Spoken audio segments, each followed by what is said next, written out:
Hi, this is Kitty Boitnott of Boitnott Coaching and Teachers in Transition.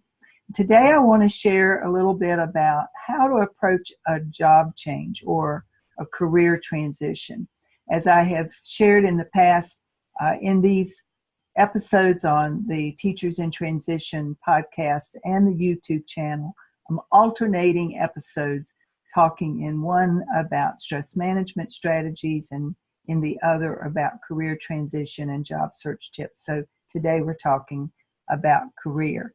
And what I'd like to do is share with you a resource that I have available. It's available at teachersintransition.com/career change roadmap. And I'll put this in the notes below, teachersinTransition.com/career change roadmap.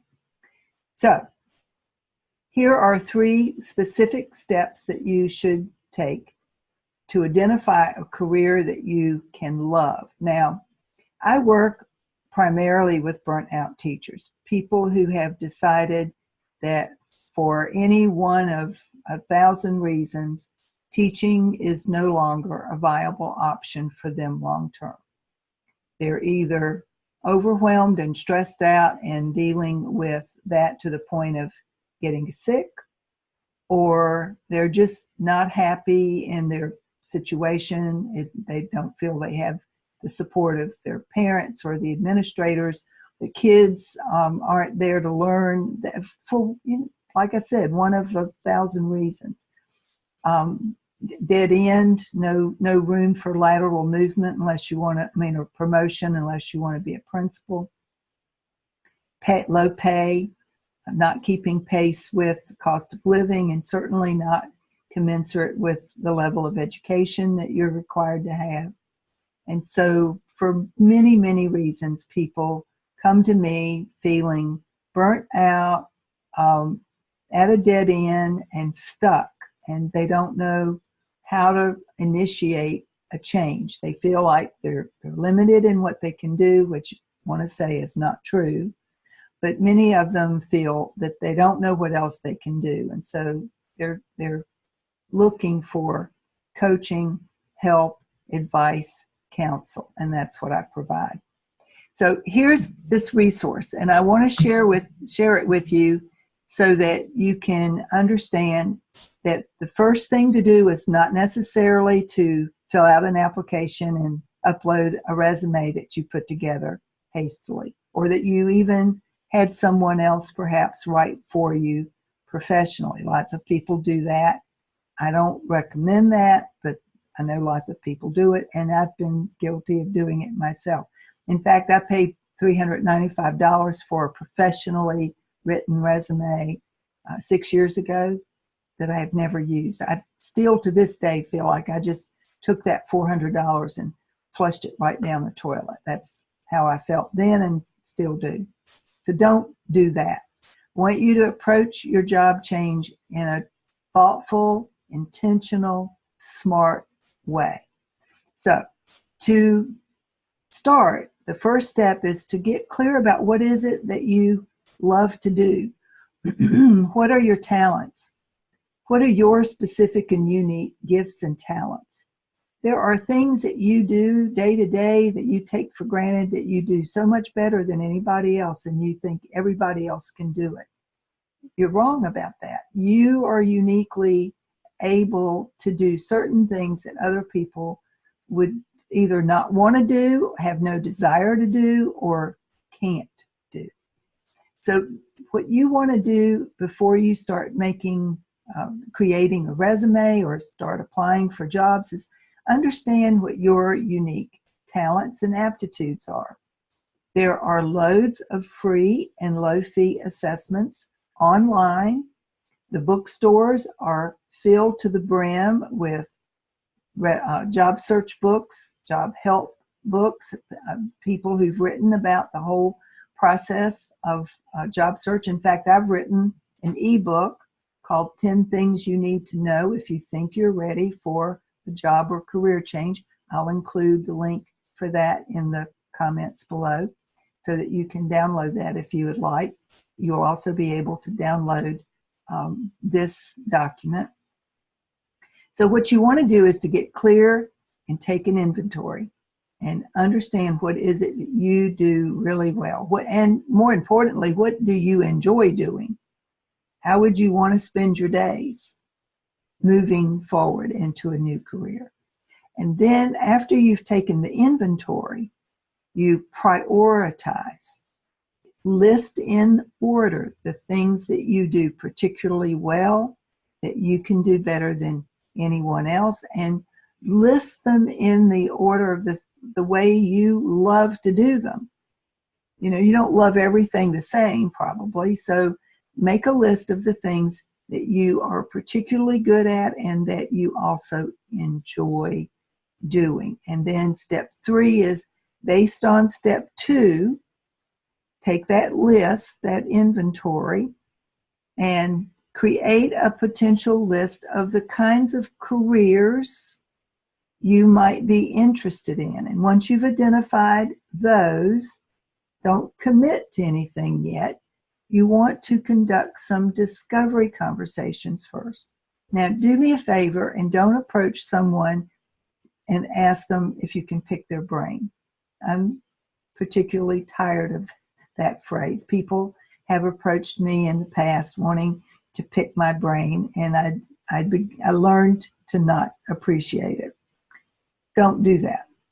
Do invite people for coffee and share with them that you're not looking for anything at all. You're not looking for a recommendation.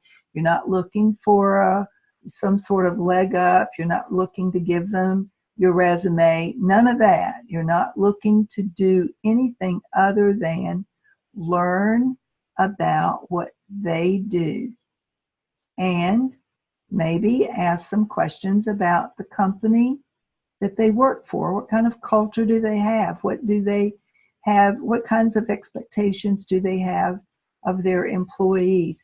What's the mission statement and the vision statement? And is their day-to-day activity aligned with those mission and vision statements?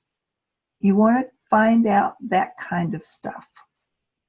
And you can do that by creating relationships, networking, getting out and meeting people, and asking lots of questions. You're not, at this stage at least, you're not promoting yourself. You are taking in information. And based on that series of conversations that you should have, you will get a clearer picture of whether the direction you've picked is the right direction for you. The more clarity you can create around that issue, the better. And then, as a bonus tip, I recommend that you not listen to the little voices in your head that give you all the hundreds of reasons why you can't do whatever it is that you want to do. They'll convince you. They're right there ready to give you all the reasons why you can't do something. They're there because of fear. Everybody's afraid. Everybody has imposter syndrome. So don't let that stop you from doing what you need to do to live a happier and more fulfilled life.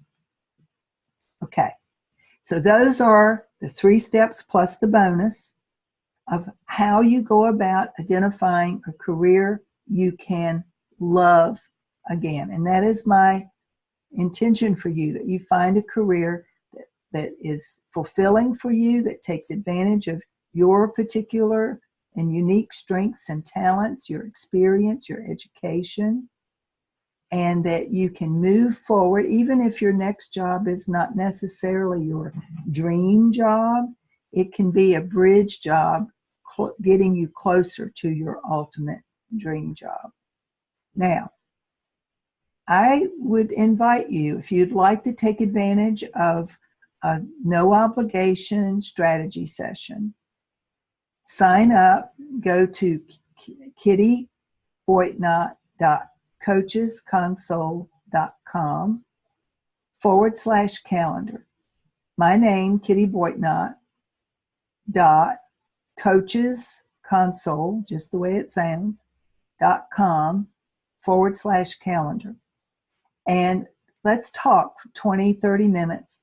No obligation to you, no cost to you, but I will allow you to share with me where you are in your individual situation and perhaps help you brainstorm a little bit. What would your next steps be? And do you need help, or are you on the road to making the right kinds of decisions for yourself without help from me? I will tell you either way. I routinely say to people, I may not be the person that you need, or I may not have the information that you need. I will be honest and tell you. If I think I can help, I'll tell you that. The main thing is you get 20 minutes to 30 minutes to talk through all the stuff that's jumbled up in your head and all the stuff that's got you confused and perhaps feeling stuck, that you can't talk about with a spouse or your parents or your friends even, without them feeling like they're obligated to share their advice. And their advice is not going to be objective, and it's not going to be as impersonal as getting feedback from someone who has no skin in the game and is only listening with the intention of helping you get started on the right path for your next career. So if you'd like to sign up for that no obligation session, it's again at kittyboitnott.coachesconsole.com/calendar. To download this particular document, go to teachersinTransition.com/career change roadmap. I'll put that link below. And if you would like to download the ebook, 10 Things You Need to Know If You Think You're Ready for a Job or Career Change, I'll include the link for that. All of this is free information for you. And you want to arm yourself with as much information as you can before you make a change as drastic as changing your job or your career. So that is it for today. I hope that you will have found this information helpful, and I hope you'll take advantage of the resources below. If you would please subscribe to the station and be alerted then to future episodes of Teachers in Transition, that would be great. And I'd also love to hear your comments, your thoughts about this information and whether or not you're getting help from it and what kinds of questions might you have. I'll check to see if I might be able to answer those in future episodes. So don't be bashful about asking questions. And if you'd like to reach out to me individually, you may do that at kittyboitnott@boitnottcoaching.com. Have a great day. I hope to see you again soon.